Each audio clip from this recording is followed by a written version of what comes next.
Sawa na ba kayo sa ingay at gulo ng syudad? Tara na't mag-relax tayo sa kabubukas lamang na Indang Farmers Park at langhapin ang sariwang hangin doon habang kumakain naman ang paborito nating mga organic food.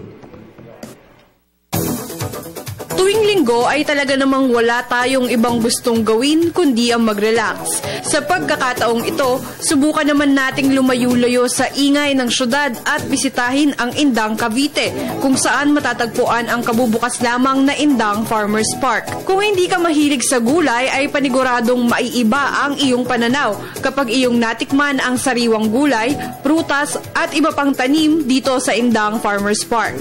Sa panahon kung kailan tila puro preservatives ang sangkap ng ating mga pagkain, isang breath of fresh air na maituturing ang pag-akap ng Farmers Park sa organic goods.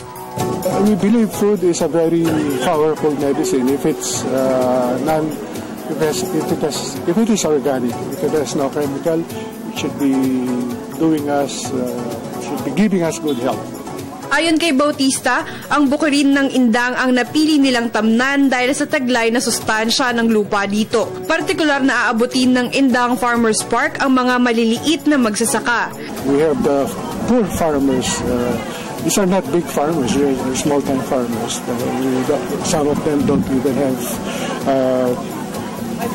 money to rent or a table to bring. So we provide them the initial facility so that when they do well, then they can start buying their own facility and hopefully inspire other farmers to do the same.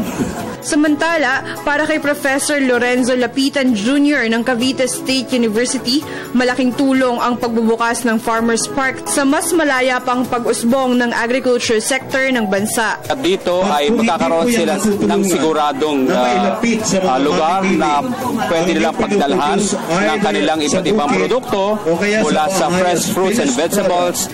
Hangad ni Lapitan ang pinaigting na suporta para sa mga magsasaka ng bansa, gayong naturingan tayong agriculture-based industry. At yan ay makukuha natin sa magitan ng pagkapasigla ng ating mga local farmers.